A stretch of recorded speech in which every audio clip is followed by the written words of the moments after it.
service, man. Like watching all the little guys run around, and love it. All right. Well, um, where to begin? We had a phenomenal weekend this weekend at the ladies' conference, and I say we because I was here at the ladies' conference, but we were, doing food and that kind of stuff. But I did get to hear some snippets of that, and I'm so glad that I did. It was incredible, and God was working and moving in some very powerful ways in the lives of these ladies that were here this weekend. So, man, if you missed out on that, don't stress. We're definitely doing it again next year. And there's also opportunities like every month to do kind of a smaller version of that, and something called If Table. And that happens last Tuesday of every month, and they gather around the table for some food and some conversation. And so we would encourage you ladies to get involved in that if you feel like you missed out in the If gathering sort of thing, right? All right, well, let's launch into this thing. We've been working our way through the entire Bible, and that is an incredibly ambitious task. Last week we did our first double booking, so we did Judges and Ruth, and it's funny because I've heard some people that are already talking and reading in Judges, and they're like, "Dude, you're right. It is so dark." It is. It's one of the darkest books probably in the entire Bible, but the message it's conveying is incredible, and I don't turn away from the darkness, man. I think it's one of those things that we just sort of have to stare into and launch into headlong. And but this week, I want to do things a little differently because for the since January 1st, we have been taking what we would call a survey approach to the Bible. That is this 30,000-foot view where we have seen these overarching themes, the major movements of the stories, the characters that develop, rise and fall, and what that's teaching us about, maybe the overall message that the Bible is communicating. We've talked about these study concepts every week that help you read the Bible well for yourself, and then we've capped it off with this realization that man, the Bible's actually a single unified story that is moving and making a way, drawing our eyes towards Jesus and the gospel, right? That if we read the Bible rightly, that's what we should be thinking. We talked about how to read, these historical books. We said that normally we read history to not repeat it, right? And I said, well, actually, man, what the historical books of the Bible are doing, which is this series that we're currently in, is they're setting up this vacuum that only Jesus can fill, right? Here are these kings, and they're all terrible. They're duds. Every one of them are. And it leads you to man, we need a better king. And then the New Testament comes in and says, yes, and he's here in Jesus, right? We need a better kingdom. We need better leadership. We need a better heart, man. And every one of these things is being communicated in these historical books. And then Jesus comes in and he fulfills it perfectly, right? But it isn't just this overall story. It isn't just the 30,000-foot view that's important. And my fear is that if we continue on at that same pace, uninterrupted, man, this thing has not given me trouble in weeks, and it's giving me trouble today. If we continue on uninterrupted like that, my fear, and this is just how I'm sort of geared, is that I'm going to push way too much information. Anybody ever leave here on a Sunday feeling that way? Bro, you have said so much, and maybe I got a quarter of that. Yes, thank you so much. Yes. I know that, and I realize that, and especially over the course of this year, it's dude, we will inundate you with way too much information. So what I want to do is for the next 3 weeks, this week and then the next 2 weeks that follow, I want to slow down. We're still going to do all of our components. We're still going to look at the story overview. And we're still going to look at our pictures of Christ. But I'm not going to give you study concepts because what I want to do is I want to dive into some particular stories within 1st and 2nd Samuel, 1st and 2nd Kings next week, and then 1st and 2nd Chronicles the week after that, right? So we got 6 books to cover in 3 weeks.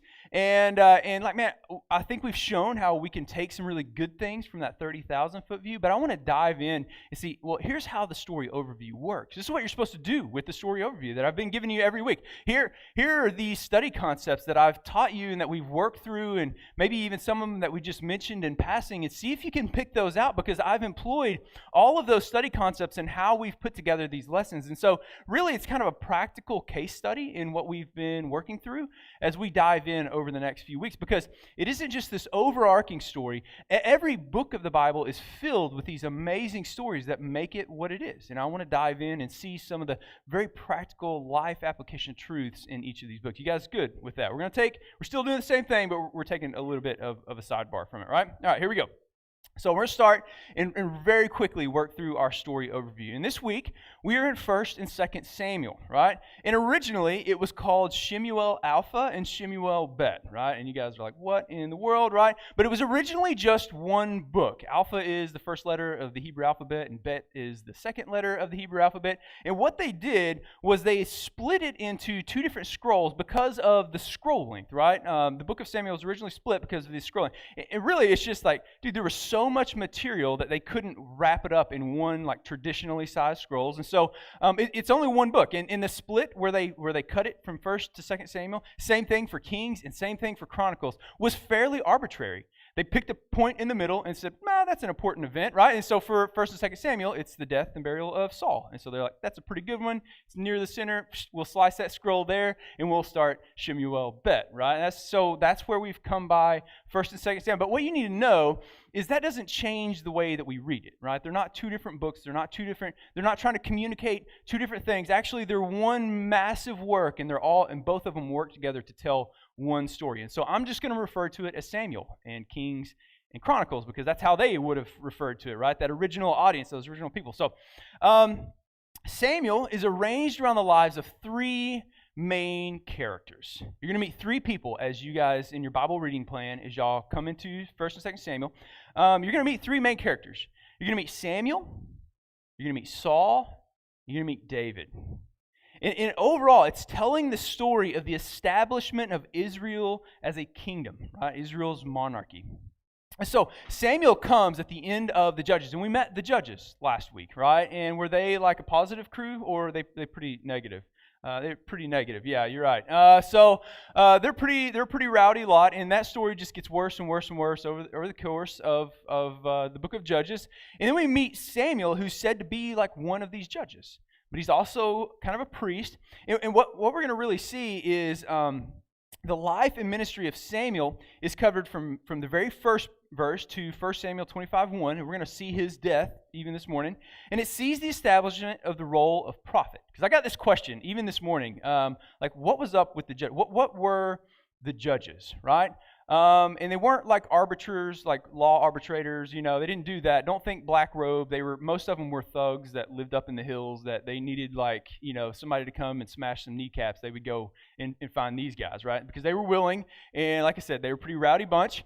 And so that's more when you think of judges, think of that. Well, what we're going to see is with Samuel, that role of judge is going to get split into two different things. It's going to get split into king, that's going to handle the leadership piece, and then it's going to get split into prophet. That's going to be really the mouthpiece of God. And so up to this point, they've kind of been one thing. We've had Moses who hears from God and dictates that to the people, and he also leads the people. The judges kind of in the same vein of that. Samuel begins that way, but very early on in his story, he kind of splits this, and we see two roles come out of this. So now, for the rest of the Bible, we're going to have prophet, priest, and king, and that's a really, really big deal, and it happens in Samuel's story.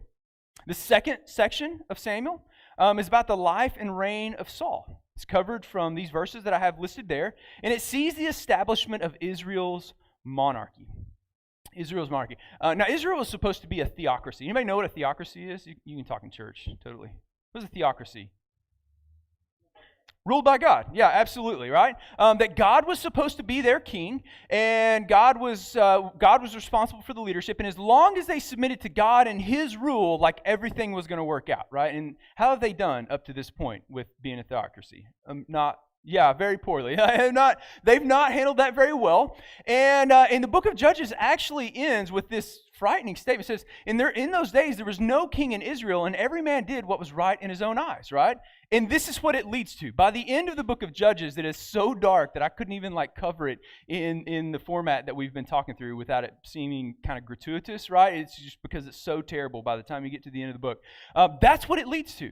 That's what it leads to when there is no leadership and when every man does what's right in his own eyes. And look, so the people, Samuel picks up, and the people are now asking for a king. They look around and they're like, yeah, it was dark. It was terrible. We need a king. And so the Lord said to Samuel, this is 1 Samuel 8, 7 through 9. This is them. All right, you're going to get what you want.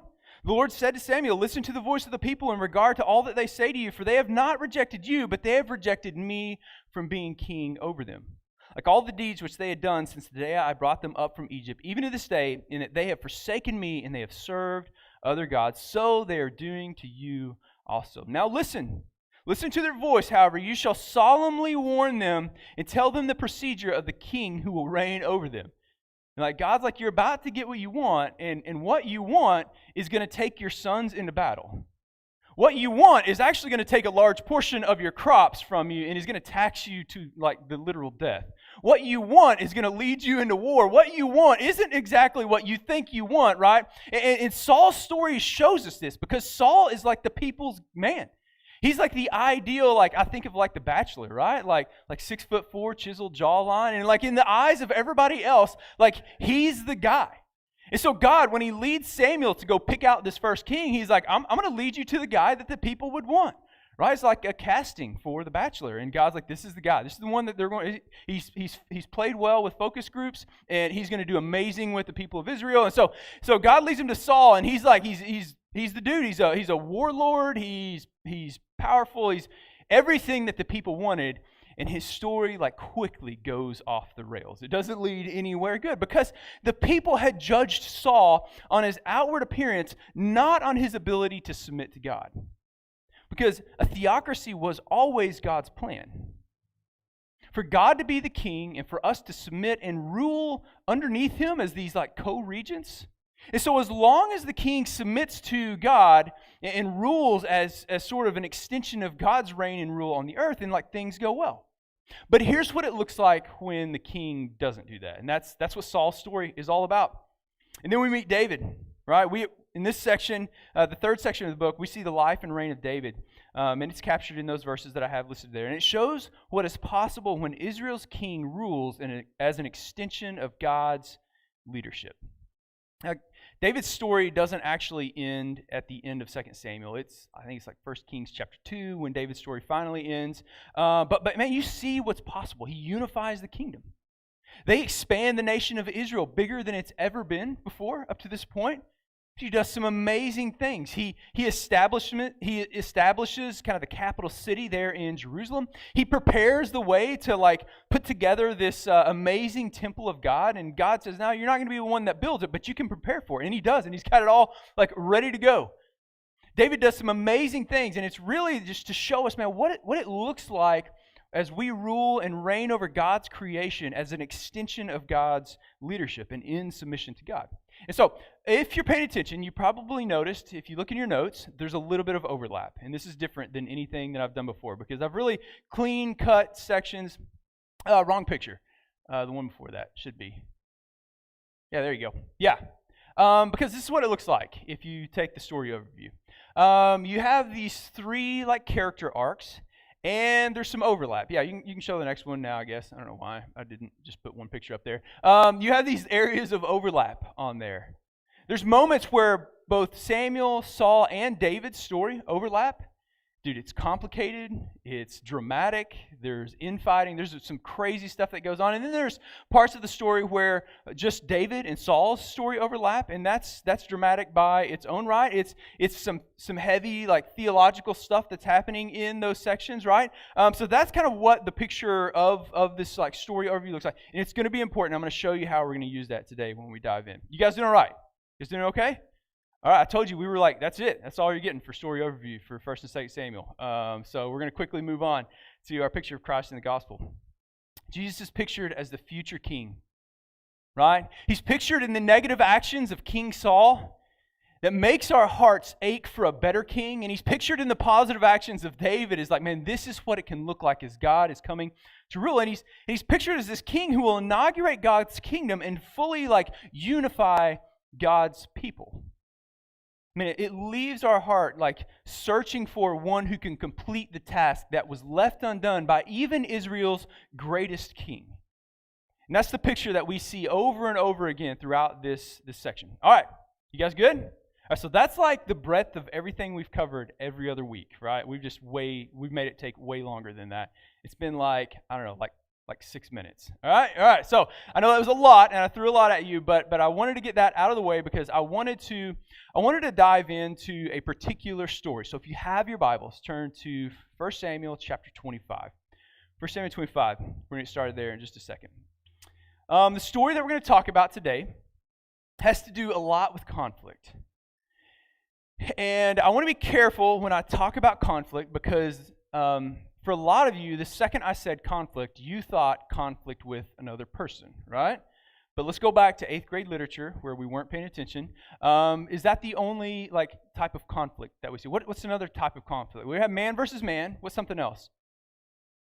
Man versus nature, man versus world. I seen a hand back there. What else? Man versus self. Yes, absolutely. Man versus, there's one other big one, usually man versus higher power, man versus God, right? That kind of thing. Well, I hear some more. Go on, but you're right. There's a couple of dozen out there, and there's some different iterations of that. And there can be man versus man where only one man knows that they're in conflict, right? It's like maybe you are definitely in conflict with this other person, but they're walking around out there and they don't really even know that there's a conflict going on. So I want you to broadly expand your view of what conflict looks like because everyone in here is either in conflict or headed into conflict, right? That's pretty much your only two options. And it's going to be with one of these different factors that you're in conflict with, right? And so keep that in mind because your conflict may not look like man versus man conflict, right? You may be in a season of you versus yourself conflict. You versus God conflict, right? You may be in a season where it's man versus man, but the other person doesn't even know that you're in conflict with them. You ever been in a place like that? I was actually there this week. I want to tell you guys a story. So here's the deal about today. I'm going to be brutally honest with you guys in some ways that are maybe embarrassing, right? So if I'm going to be honest with you, the least you can do is you be honest with you, okay? Let that seep in. So you be honest with you because I'm going to definitely be honest. We were planning this Easter egg hunt for the city. And we had all these different things planned for how we were going to do this. And we were going to do food trucks. And we were going to do, bring in some maybe vendors even. We were going to have booths and free pictures and food, all that kind of stuff, right? It was going to be this big thing. We were going to do it the Saturday before Easter. So April 16th, I think. Easter's the 17th this year. So April 16th, and we're going to rent the park and the community center. We're going to do this thing big, y'all. And so I went over to talk to the mayor. I was going to sit down with Joe, and he wasn't there. And so his secretary was in the office, and I get it. I know the role of the gatekeeper, right? You just can't everybody just stroll in there or whatever. She's kind of giving me a hard time about this, and so I was like, okay, well.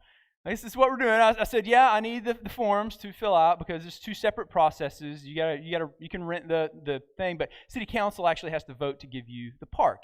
And we've done it before. It's not a big deal. And so yeah, give me those things. So she checked the calendar and she said, well, I see here that yeah, it's free the Saturday that you're wanting it. She said, but the very weekend before, there's actually this big Easter festival that's happening. And they already have the park and the community center rented. And y'all, my neck got hot instantly. And anybody else you feel it come over the ears and do my blood pressure spiked? I'm like, of course there's an Easter thing because why wouldn't there be? Somebody already beat us to the punch, right? And then I was like, well, could I who's running it so I can get in contact and try to make sure? She's like, oh, I can't tell you that. And I was like, of course you can't. Yeah, I get that, right? You wouldn't just give out people's information. And I said, that's fine. I said, can you pass along my information to them? And so I go into the day fully expecting that I'm never going to get a phone call from this individual, right? Because why would they call me back if they've got a thing and it's going to possibly be this competing event? And y'all, here's what happened over the course of the day. And again, I'm being honest with you, right? It's a vulnerability moment for me. I fired myself up more and more about this, about all the reasons they were wrong and that we were right, and they needed to get on board with the good idea train and leave what they were doing, right? And so I'd planned this whole argument out in my head before the phone call even came. Anybody do that? You've already had the argument in your head. The conflict has already transpired, and you are a prophet, right? And you know how it's going to go. And so I'd already planned all the counter arguments. I'm about to slaughter this person, right? And so I'm just waiting on the phone call, and then the most amazing thing happens. The phone call comes. Actually, I was genuinely shocked for as much preparation as I'd done in my head. I was genuinely shocked that they called me, and she says, "Hi, my name's so and so. Yes, we're planning this Easter thing, and here's what it's going to look like." And y'all, it's like she had been reading my notes for what we were going to do. And I'm like, dude, the ears were hot again. And it was like, all right, waiting for the moment to jump in and like start this thing. All right, I'm just waiting. I got a few key words I'm waiting on. And this is where I'm going to, the kill strike. Pow, and then they'll see the error in their ways and they'll get on board with the good idea train, right? How do you think that went? It was dramatic. I will tell you. So I'm not going to finish the story until the end of the sermon today, right? Sorry. Yes. You got to stay tuned for the whole thing, right? So here's the deal. Like, who's been in that place before? And maybe it isn't the same exact place, but maybe it's your spouse. Maybe it's your kids, or maybe it's your boss, and you have this like coming conflict that's like over the horizon, and you've sort of prepped for it, or whatever the case is, or maybe you just don't even see it coming. Maybe you're completely blindsided, right? Conflict happens in so many different ways. Sometimes it's a flash in a pan. Sometimes it's like, boom, it's hot and bright and fast and it's done and over with. And other times it happens like a pressure cooker over a number of weeks or months or maybe even years and decades till one day that thing accumulates so much pressure that it blows up. And here's the deal. A pressure cooker and a flash in the pan can both burn your house down. Doesn't matter. Both of those can burn your house. So you have to know how to navigate conflict well. And the story that we're going to talk about today really helps us do that, right? Helps us do that. So 1 Samuel 25, we're going to start reading in verse 1. Lightning speed. Here we go. Then Samuel died, and all Israel gathered together and mourned for him and buried him at his house in Ramah. And David arose and went down to the wilderness of Paran. Here's what you need to know. I'm just going to straight out the gate tell you what kind of the major point of this verse is, right? Your story shapes how you respond in moments of conflict. And you may be like, what the heck, dude? There wasn't even any conflict in that. Like, where did you pull that from, right? Like, let me show you what.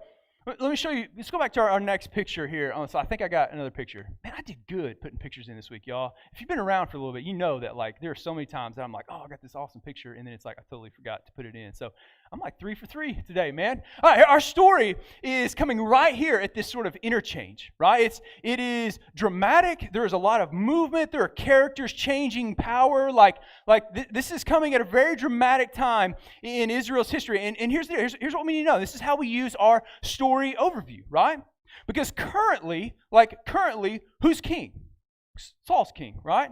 Like David doesn't start being king until Saul really stops being king, right? Because Saul dies and then David becomes. So right now, Saul is the king, right? And David is on the run from the mad king Saul. One chapter prior, 1 Samuel 24, was one of my favorite stories in the Old Testament. Saul goes into a cave to relieve himself. And David is like there at the mouth of the cave. And his army is in this cave, and they're like, dude, this is the time, do this. And how embarrassing to die like that, right? And so they're like, go take him. And so David walks up, and he's got his knife in his hand. And David could just, and it would be it, man. But he doesn't. He refrains, and he cuts off the edge of Saul's robe and lets Saul finish his business with dignity, for some dignity. And he walks out of the cave, and then he shows him the robe. He's like, hey, look what I could have done to you, and I didn't, right? Because that's not how I operate. I'm not who you think I am. I am trusting God for the provision of what he has planned for both you and me. And Saul's like, see the error in my ways. And he goes home, right? So this is where David is. But let's talk about Samuel for just a second, right? Because Samuel's still around at this part of the story, or the beginning part of the story. And Samuel was a major piece in David's story. Samuel was there. He is maybe the one anchor of legitimacy to David's right to the throne. It was just David and his family. The day that Samuel comes and anoints David as the future king of Israel. And then the very next story, we meet David, and he's back in the field. And I got to imagine he's wondering, dude, was that even real? Was that real? We have a king, and I'm not one of his sons. I'm nobody. I'm a shepherd boy. Who am I?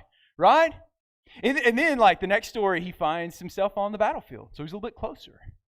And then the next story, he's in the room. right? And now at least he's in the room with the king and he's playing his harp or whatever. I kind of think it probably wasn't one of those types of harps, but anyways, he's in the room, and then a little bit later he's actually sitting there at the table as one of the kind of war commanders. So he's got a seat at the table, but now he's on the run from the mad King Saul. And Samuel, his one anchor of legitimacy, maybe the voice of like reason and restraint for Saul. Y'all, Saul was a whole bag of crazy. But here's the deal: even Saul didn't mess with Samuel, right? Like Saul, like people would be doing stuff and like, oh, we could so take David and we could just go. And Samuel's like, nah, Samuel's still alive, so I don't think we're gonna do that, Or like, I'm gonna like check with Samuel because he was freaked out by Samuel. He was this voice of restraint, and now he's gone. David's anchor of legitimacy to the claim of the throne is now gone. Maybe his mentor is gone. David looks up and he's got 600 men walking through the wilderness in what's essentially just a revolt at this point. He's got to feed these guys. What are we even doing, man? Could you imagine the crushing pressure of leadership to provide for these guys? When we pick up in the story, they're hungry.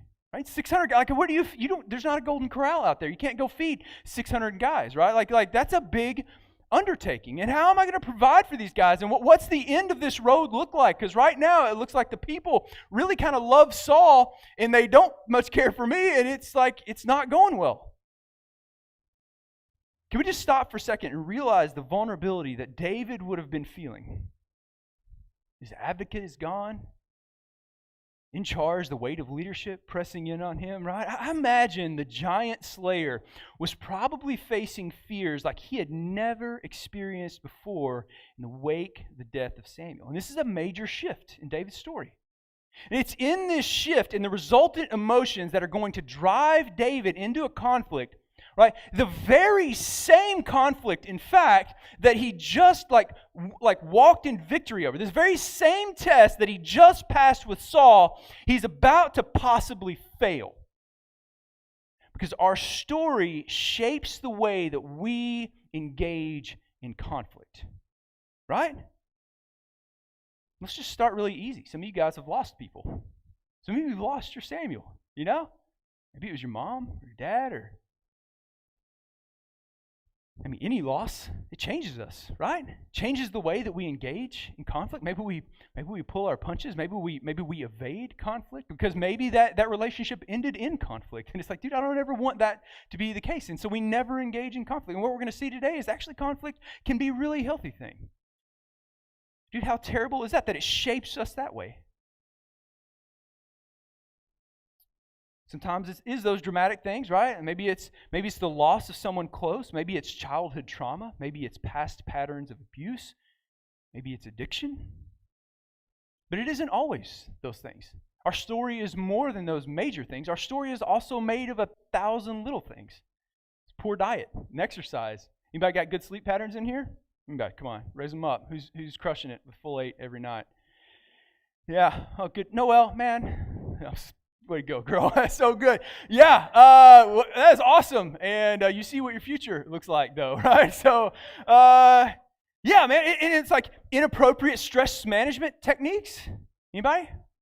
Maybe it's 16 different sports running in 30 different directions 8 times a week, right? Yeah. Some people like that. And here's the deal. All those things, all those factors in our story are like sticks in gasoline, right? And so we get handed these things, and it's like, all right, poor sleep patterns. There's me some sticks, right? And I got some abuse from my childhood or some crazy ways in which I was raised. There's a little bit of gasoline, right? And we just collect this stuff, and what we'll do is we'll pile it up like our own funeral pyre, and we're like dumping gas on it. Dude, what are you doing, man? It's like, oh, no, I'm just going about my day. It's like, no, dude, you're dumping gas on a pile of dry sticks. You're staying up binging Netflix till 2 a.m, right? You're like, no, I'm good, man. I'm good. As we like dump the gas on there. And here's how this typically works is we'll light that on fire. For me, let me just tell you, I'll just, again, be vulnerable with you this morning. This is what it looks like for me. Being a pastor is unique work.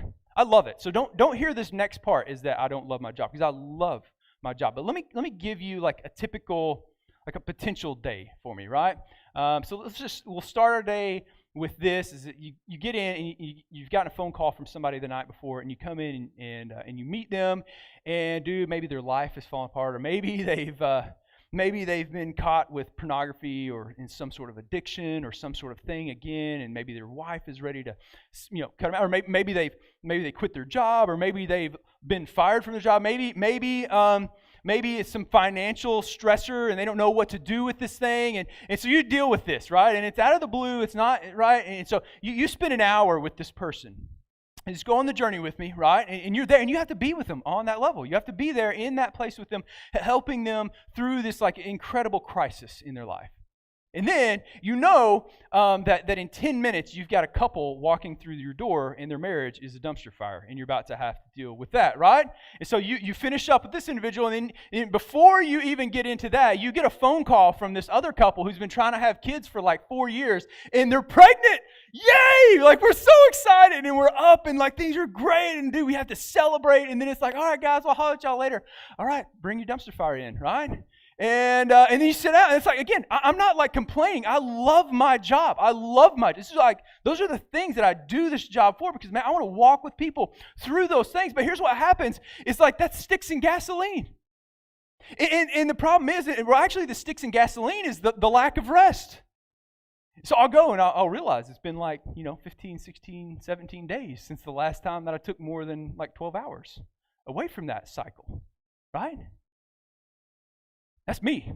That ain't nobody's problems. That's nobody's marriage. That's nobody's anything. That's just life, and that's the nature of life. My problem is that I've got these sticks, right, which is the lack of rest. It's the no downtime. It's the whatever, right? And instead of like doing something healthy with that, man, I've just piled it up and poured the gasoline over it. And then I'll just wake up one morning. The wrong side of the bed that doesn't even really capture it, right? Some of you guys know, and I'm on a warpath. I'm on a warpath, man. It would help you if you get in my crosshairs that day, right? And I know enough to not let that out on anybody else. And so what happens? Who does it get let out on? Oh yeah, it gets let out on your family, right? And dude, it's this crushing cycle of this, right? You are going to be handed sticks and gasoline all the time. Sometimes it's things that you've brought on yourself. Sometimes it's those things that have happened to you. They're terrible things, but they've happened to you. Sometimes they're just the things of life. It's what you choose to do with it, right? Like work is terrible. So let me give you an example. Work is terrible sometimes and full of conflict. Stick, right? So you want to quit and you want to get away from conflict. Problem is you turn that stick over, and on the other side, this is what it says. You aren't getting enough sleep because you are binge watching Netflix till 2 a.m. and trying to operate in a socially complex and highly demanding job while your brain is flashing shutdown and restart pop-up boxes at you. Anybody? Yeah. Oh, and by the way, that double bacon and cheese, hold the veggies, ain't going to cut it for your attitude anytime past lunch, right? Like, I know this is like drastically oversimplified, right? And actually, the problems with your work isn't just that one stick. There's about 30 others, right? But here's the deal, man. You don't need a new job. You need to take those sticks and break them up and make a bed out of them and get some sleep. Maybe it's your marriage, right? Maybe you were raised in a home where, like, when conflict came, it was always loud. There was always cursing. There was always, right? Maybe abuse, or maybe it was a previous marriage. Stick, right? Gasoline. Right? And then you can take that gasoline and you can like pour it over you and your spouse and then just light it on fire every time there's a conflict. Or you can put that in your car and go see a therapist, right? Because this is talk. And some of us need to sit down and we need to unpack some things that have happened in our past. And you need to sit down with a pastoral counselor or a therapist or whatever the case is, man. Don't keep pouring that gasoline over your marriage or over the way that you deal with your kids, because you're always going to have more gasoline and more sticks handed to you. Everybody tracking? Your story shapes the way you engage in conflict, but it also shapes the way that other people engage in conflict. People bringing their own gas and sticks to the fight, right? Be aware of that and start adjusting your expectations for others accordingly, and begin addressing the aspects of your story that may be affecting your approach to conflict, because that's the thing that you can control. You guys good? Started heavy. That's one verse. We got like 25 more. They'll go quicker, I promise. All right. 1 Samuel 25, verse 2 through 13. Now, there was a man in Maon whose business was in Carmel. The man was very rich, we're told. And he had 3,000 sheep and 1,000 goats. And it came about while he was shearing his sheep in Carmel. And then it skips to verse 4 that David heard in the wilderness, right? But we get this little editorial note in the middle, which is verse 3. He said, now the man's name was Nabal, and his wife's name was Abigail. The woman was intelligent and beautiful in appearance, but the man was harsh and evil in his dealings and was a Calebite. It's really interesting word study for just a second, right? There's one of those study concepts for you. There's some discrepancy around that word Calebite. Pretty sure, and I actually like the other translation for it, Churlish. Churlish? How do you say Churlish?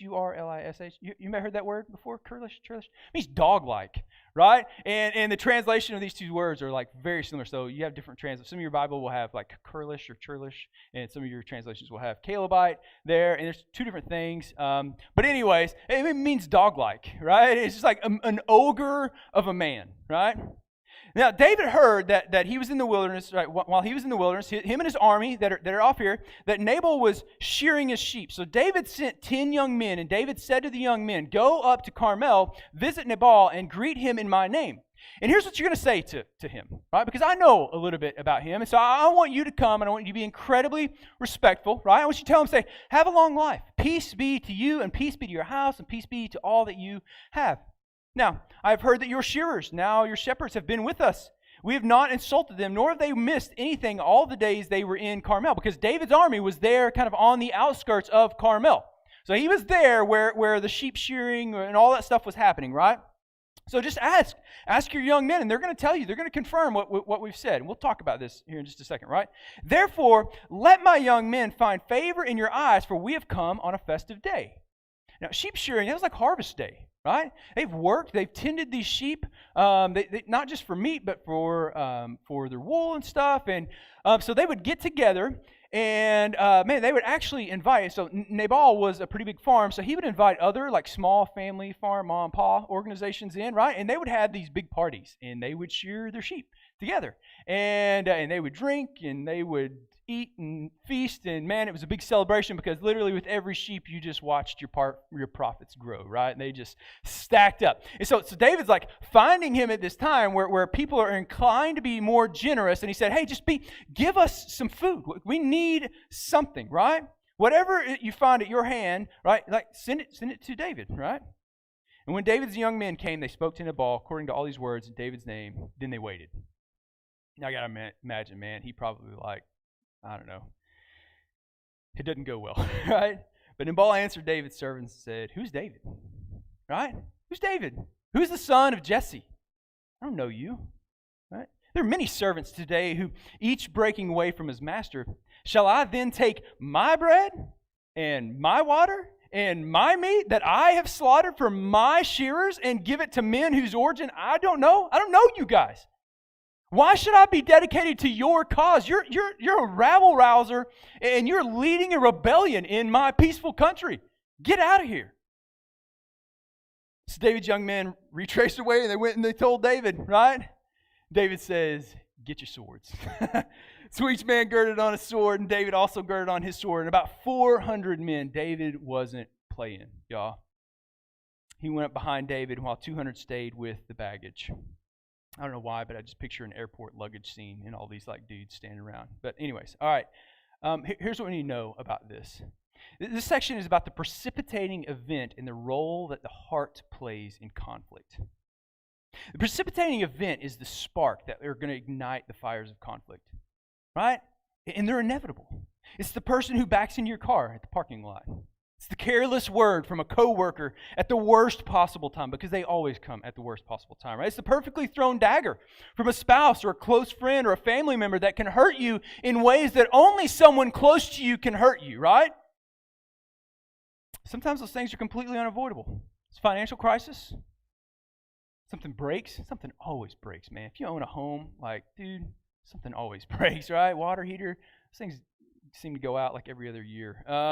Water heaters or whatever the case, like financial crisis, unexpected illness.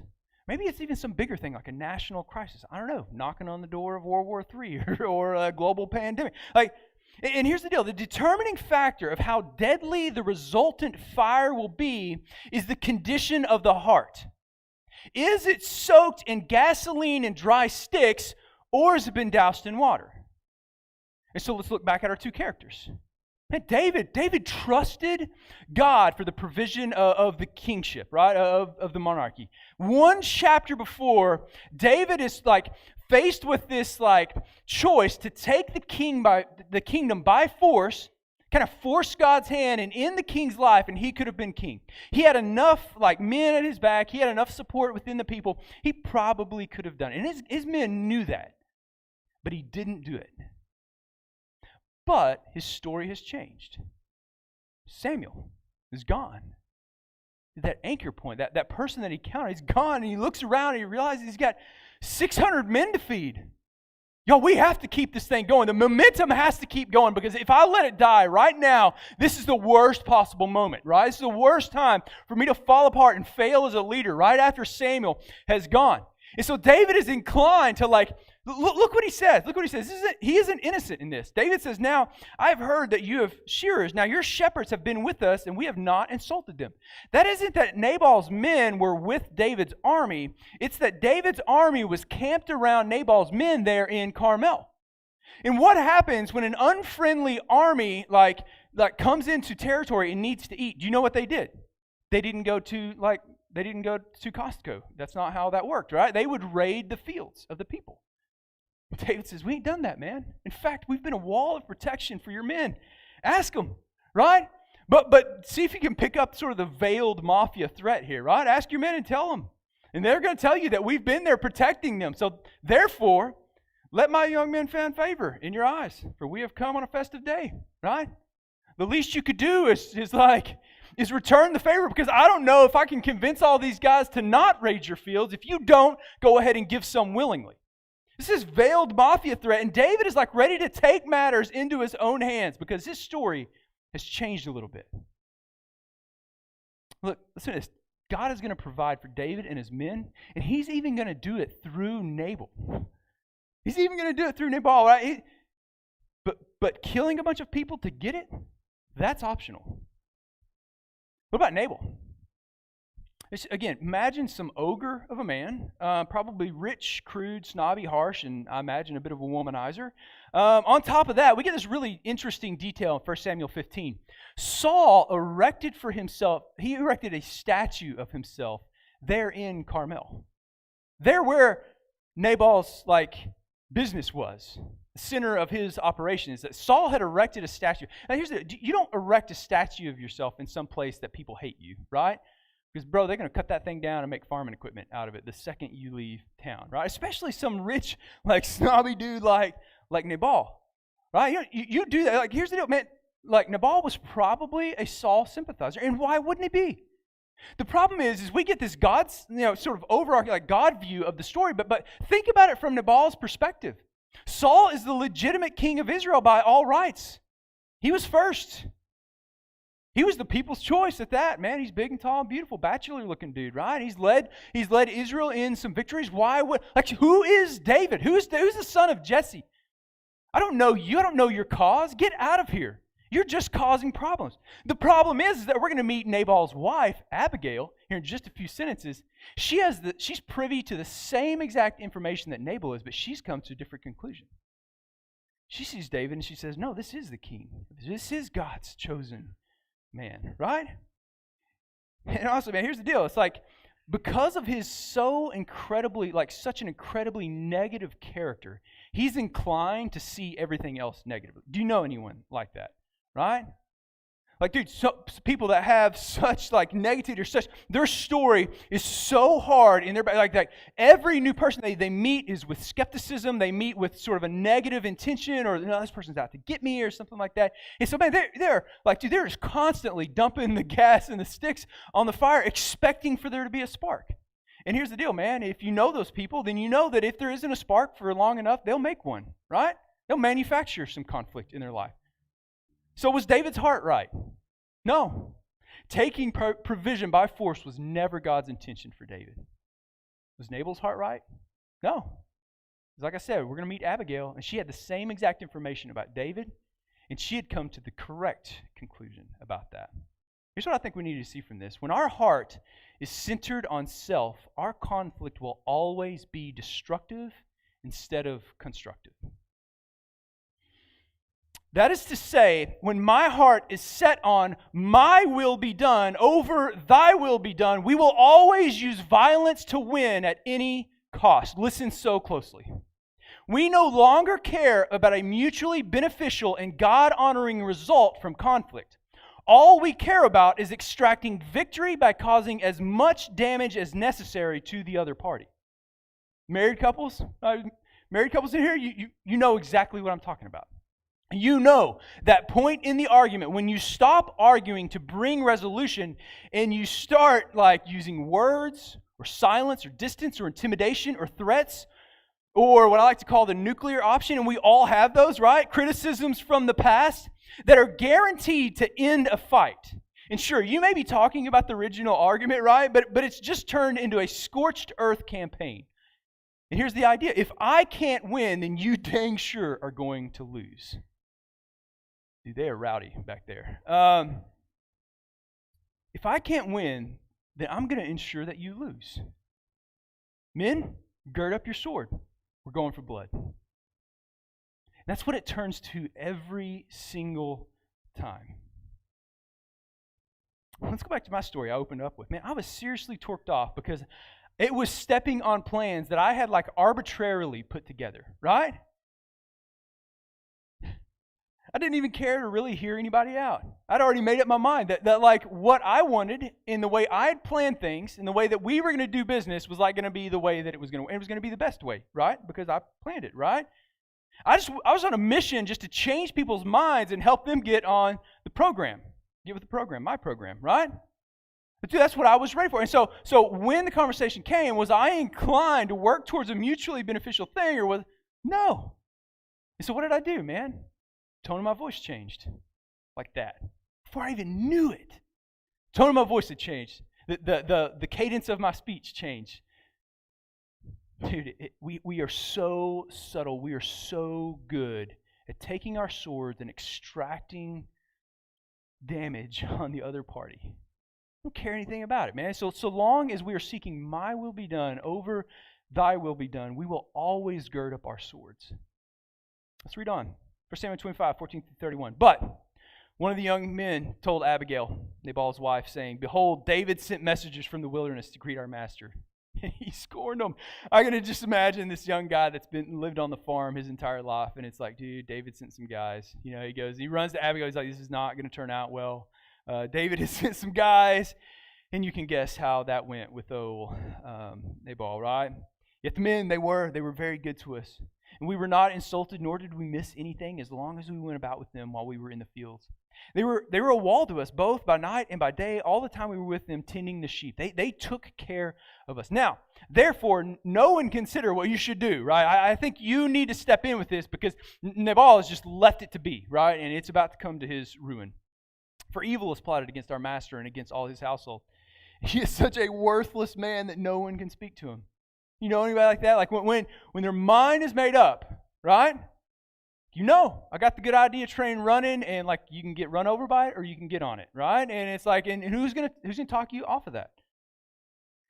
All right, that gets a little too personal, so I'm gonna keep moving here, right? All right. Then Abigail hurried and took 200 loaves of bread, 2 jugs of wine, 5 sheep already prepared, and 5 measures of roasted grain, and 100 clusters of raisins, like enough to feed the men like what they needed. She said to her young men, "Go on before me. Behold, I am coming after you." But she did not tell her husband Nabal. There's some of that wisdom and intelligence that we heard about from her, right? And it came about as she was riding on her donkey and coming down by the hidden part of the mountain that, behold, David and his men were coming down toward her, so she met them. Now, David had said, this is David, right? I want you to picture David's got a shield, he's got a sword, they're out for blood, he's got some bad dudes with him, and they're chanting down the road, right? And David said, surely in vain I have guarded all that this man has in the wilderness, so that nothing was missed of all that belonged to him, and he has returned me evil for good. All his men are yelling right in the background. So may God do so to the enemies of David, and more also, if by morning I'll leave so much as one male of any who belongs to him. Right? And he's like getting his guys. It's that argument, right? It's that thing that we do where we plan this argument. He's like playing it out in his head. This is how it's going to go. I'm a prophet. I can see the future. So this is how this whole conflict is going to work. And David is like rabble-rousing his guys up, and they're getting fired up for this, and they're about to go bloodshed, right? But then, when Abigail saw David, she hurried and dismounted from her donkey and fell on her face before David and bowed herself to the ground. The complete opposite of David's heart and Nabal's heart. Right? She puts them both to shame. She fell at his feet and said, on me alone, my Lord, be the blame. What? She knew Nabal wasn't going to take any blame for this. She knew that he would be defiant to the end. And so what does she do? As a peacemaker, she comes in and she is willing to let the peace cost her possibly even her life. Let the blame be on me. Please let your maidservant speak to you, and listen to the words of your maidservant. Please do not let my Lord pay attention to this worthless man Nabal. For as his name is, so is he. I love that. I actually looked at that this week. His name doesn't mean worthless. His name actually means like sent one or something like that. She's essentially saying like, look in the dictionary next to worthless and you'll see Nabal's picture. Right? You guys know that? That's kind of, it was a joke, honestly. Nabal is his name and folly is with him, but I, your maidservant, did not see the young men of my Lord whom you sent. Now, therefore, my Lord, as the Lord lives and as your soul lives, since the Lord has restrained you, she's talking future tense, like she's already turned David back. Since the Lord has restrained you from shedding blood and from avenging yourself by your own hand, now let your enemies and those who seek evil against my Lord be as Nabal. Now, let this gift which your maidservant has brought to you, to my Lord, be given to the young men who accompany my Lord. Please forgive the transgressions of your maidservant, for the Lord will certainly make from my Lord an enduring house. She recognizes who David is. She realizes what God is doing through David, because my Lord is fighting the battles of the Lord. And evil will not be found in you all your days. Should anyone rise up to pursue you and seek your life, then the life of my Lord shall be bound in the bundle of the living. You're going to make it. Like God is going to protect you. But the lives of your enemies he will sling out as from the hollow of a sling. I wonder what that was tied back to in David's story, right? Remember what you've done. Remember how God has worked through you in the past to cast out your enemies when you were submitted to him. And in the future, all your enemies are going to be just like, they'll be slung out of the sling like the giant. When the Lord does for my Lord according to all the good that he has spoken concerning you and appoints you ruler over Israel, when he does this, this will not cause grief or a troubled heart to my Lord, both by having shed blood without cause and by my Lord having avenged himself. That's not your job, David. It's not your job. When the Lord deals well with my Lord, then remember your maidservant. What an amazing story, man. It's about conflict and the role of the peacemaker. Here's a good question for you. When the kill shot presents itself, do you take it?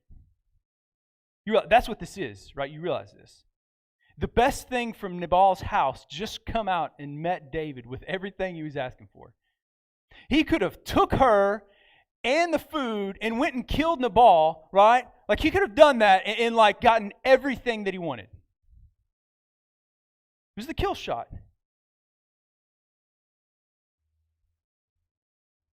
What did she say that had the power to turn back the rage of David? I mean, listen to where David was at when she met him on the road. Look at him, he's firing his men up because they're about to go lay waste. What could she have said that was so powerful to turn back David and his 400 men? I think it's because David is a principled man. And so when he hears the voice of a peacemaker, it rings true to what he knows of God. God is a peacemaker. It's only because God is a peacemaker, in fact, that he didn't wipe all of us out and start over fresh. If God has extended such mercy and grace to me, who am I to withhold it from others? I would be setting myself up as higher than God. I want you to realize that. When you withhold forgiveness, mercy, and grace, You are setting yourself up as higher than God, right?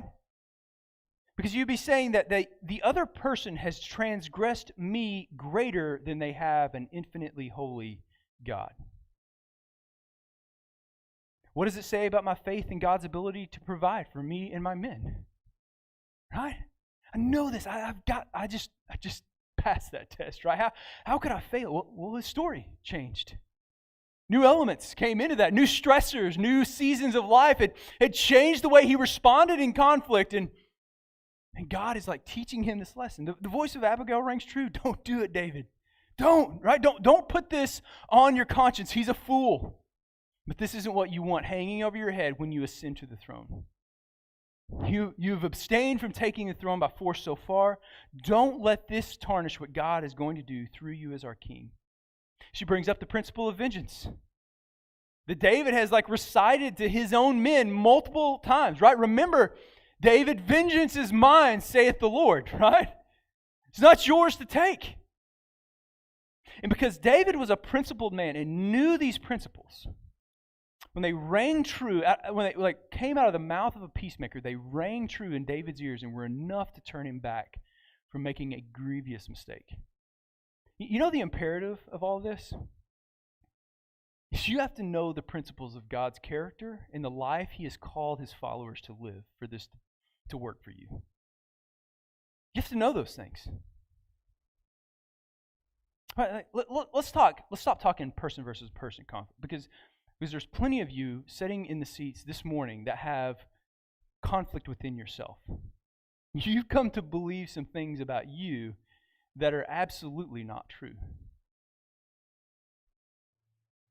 What's God said about you? What's God said about the way that He's made you? What's God said about the things that are unique about you? What's God said about your intrinsic value in His eyes? What's God said about you being wonderfully and perfectly made? Right? That thing that you may think is the glowing flaw was like actually God has allowed for that or has put that there. You have to know what God says about you, or else you're going to be constantly trying to move the bar to redefine success or constantly feeling like a failure. You have to know what God says about marriage and parenting and work or politics or morals or conflict if you're going to engage in these rightly and avoid taking up the sword. All right? Because He said a few things about all those areas. Let's check out how the story ends. Then David said to Abigail, "Blessed be the Lord God of Israel, who sent you to this day to meet me.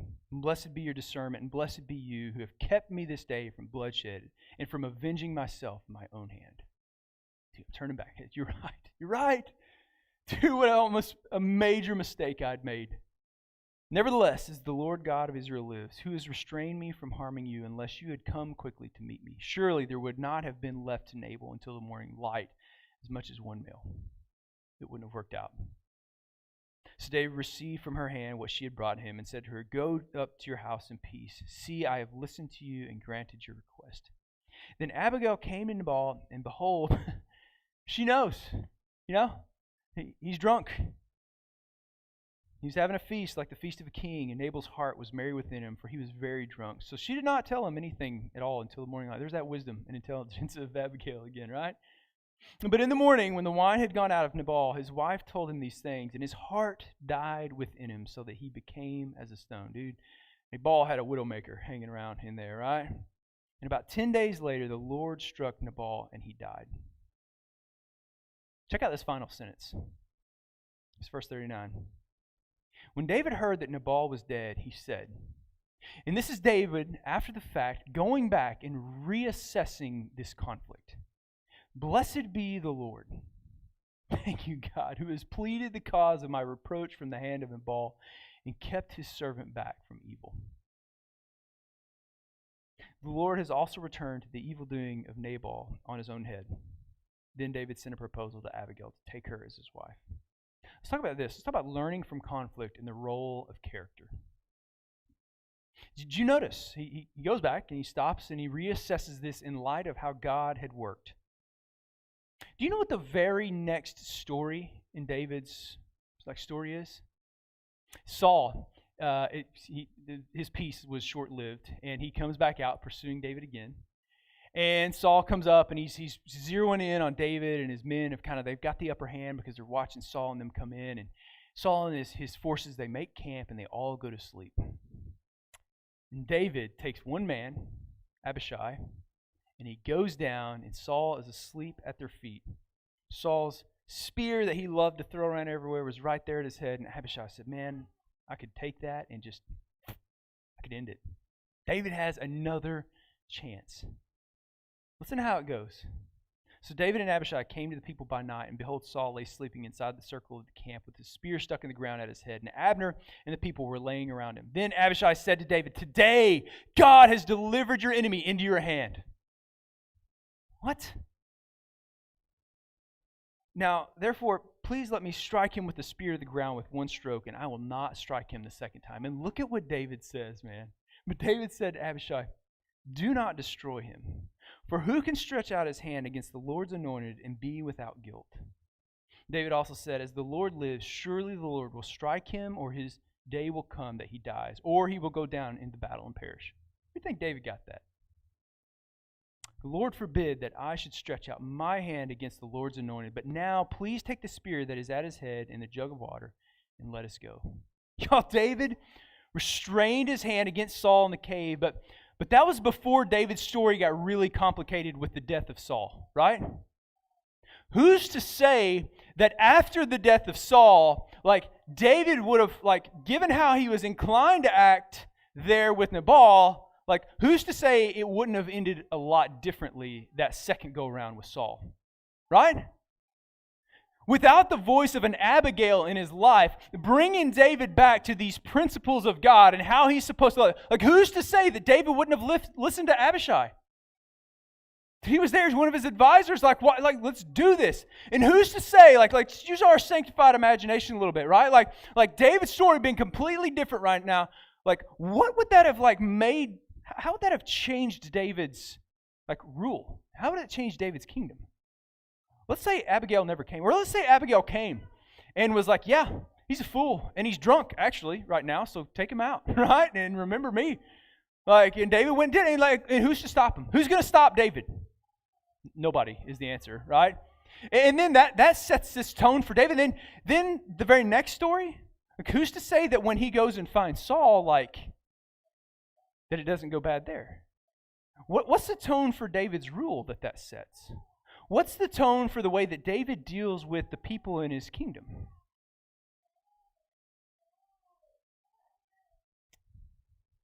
I want to finish my story from earlier. So I'm on the phone, and she's telling me how this whole thing's going to go. And she's planning this big thing in the city. It's a big Easter thing, and it's got all the same elements. And my ears are about to explode. I'm hot, right? I'm ready to, waiting for that moment to slip the knife in, right? Because I'd already planned this argument all out.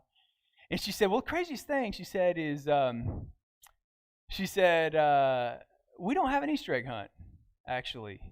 And I was like, oh, really? And kind of well, wait a second. That totally kind of caught me off guard because I was ready to go to war with you. I had my sword girded up, right? And we were about to bloodshed the whole thing, right? And it's no, I would actually love it if you guys would come and do everything that you were planning on doing. Just let us take care of 90% of the work, which we were I'm super excited about, in fact. And so all of the work which we were planning to do is now being taken care of for us, and we don't have to all we have to do now is do the Easter egg hunt. And I asked her, I said, well, why did you plan the weekend before? And she said, I'm pretty good with our numbers. She said, and the weekend of Easter is always typically really low attendance. She said, we'll have double or triple the attendance the weekend before. I'm well, there's a mistake that I would have made if I were doing this thing, right? And I was well, just, what are you guys expecting? She said, I'm usually pretty close, within, a couple hundred. It's about 3,000 people at this event. holy smokes, right? Like, we could have never, like, all right. And she said, the funny thing, the story went on. The funny thing is, she said, you have a little bit of a southern accent. I said, yeah, actually I am. She said, it's funny. She said, I have a brother that's a pastor down in Oklahoma. I said, well, that's crazy. She said, yeah. She said, I'm from the South myself. I said, oh, where from? And she said, Arkansas. I said, no way, because that's where I'm from, actually. And she was like, are you serious? She said, yeah. She grew up in a little town in Jonesboro. She's from Jonesboro, Arkansas, which is where I spent a year in college there. And I was like, I actually spent a year in college there in Jonesboro. I'm actually from Batesville. She said, no way. She said, my best friends they own Ideal Bread in Batesville, Arkansas. And I said, no way. That's my mom and dad's next door neighbor. Right? Actually, I found this out later. This is my mom and dad's next door neighbor. And she said, I like you. She's like, I want you to come. She said, I just want you to know, any of our events, she said, you've got a booth. Free booth. For like anything. You come and do whatever you want. Like, I want, like, y'all, I was like, holy smokes, man. I'm like, about like this, because I was like, dude, I was ready to go to war. I was ready to like exact vengeance over this thing that was so stupid. Y'all, it was so stupid. I was so centered on like me and like my idea was the good idea thing. And it's like, God's like, oh, just sit down, right? I'm going to provide for you in this. Just sit down and don't go hacking with your sword, right? And so I did. I sat down long enough, or actually God kind of set me down long enough that I got to come to this amazing conclusion. What was wild, y'all, is like it doesn't end there. Like I had a conversation with my mom on Friday after this happened. And Mom's like, yeah, I found out that was her next door neighbors, was like the owners of this thing, of this woman's best friend there in Batesville. And she said, it was crazy. She said, we were doing a Bible study with grandkids, and she said the Bible story was over like coincidence or God's providence. Mom, when I was telling Mom the story, she was like crying. I was like, well, I mean, it is kind of emotional, but it ain't that crazy, And she was like, no. She's like, I like the kids had a lot of questions about like how this works out. She said just this morning. She was like, and so this story like gives me an anchor of something that they know, like they get this whole thing, like gives me an anchor to like tell them the story. So like, dude, the thing that God was doing with this was so far beyond my abilities. Here's the reality, man. Let's talk about that character piece for just a second. I've been needing a mountaintop moment with God lately. I mean, nothing to be worried about, right? It's just the normal seasons of life. Just picked up a few more sticks and a little more gasoline in the recent weeks, right? It's just kind of the rhythm that I'm in right now. I've been praying for a reminder of God's faithfulness. I've been needing a God to do a little heart work on me. Perhaps you've picked up the theme as we've went through this, that like this conflict is really dependent on the position of your heart as you enter in, right? Because the only thing worse than conflict that ends in us getting burned is not learning from it. Not allowing our character and our story to be shaped in a way that lets us engage with conflict better in more God-honoring and in others like honoring ways in the future. So I want to leave you with this question, and we're going to close it out, right? I want you to stop and ask yourself, maybe you're in the middle of conflict right now, and if you're not out of conflict. You're heading into conflict. That's how that works, right? And that ain't like me being negative. That's just like the consequences of a fallen world. If you're not in it, you're headed towards it. Maybe it's with your neighbor or your spouse, or maybe it's with yourself or nature. I don't know, right? Whatever, right? Like you're headed towards this thing, and you have to stop and ask yourself this question: am I seeking my will be done or thy will be done in this conflict? Because had I asked myself that when I was standing in the mayor's office, I could have been saved a day, girding my sword and getting ready and, pumping up, and we're going to battle. Right? I could have been saved. Thank goodness I didn't like bumble in and ruin it with my own stupidity, right? And this is a diagnostic and realignment tool of the heart. My will be done always leads to us picking up swords to win at any cost as we inflict maximum damage that's needed to be right. Thy will be done seeks to approach conflict with God's principles in hand so that mutually beneficial, God-honoring resolution can be reached. What do you guys think?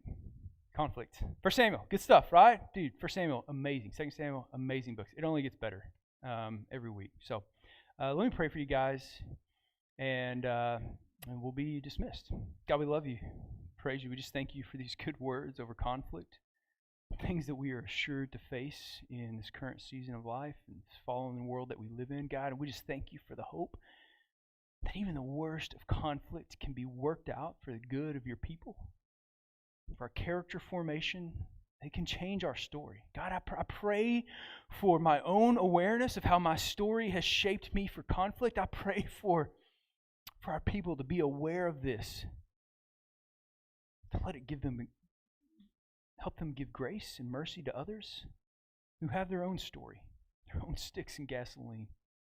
God, I pray for the people that need to get help, that need to see someone that needs to get rest or needs to learn how to de-stress, or they just need to go sit down with a therapist or a pastoral counselor, God, that they would take that step, put the sticks in the gas down. Thank you for your good word. In Jesus' name, amen. All right, guys, you have a great week.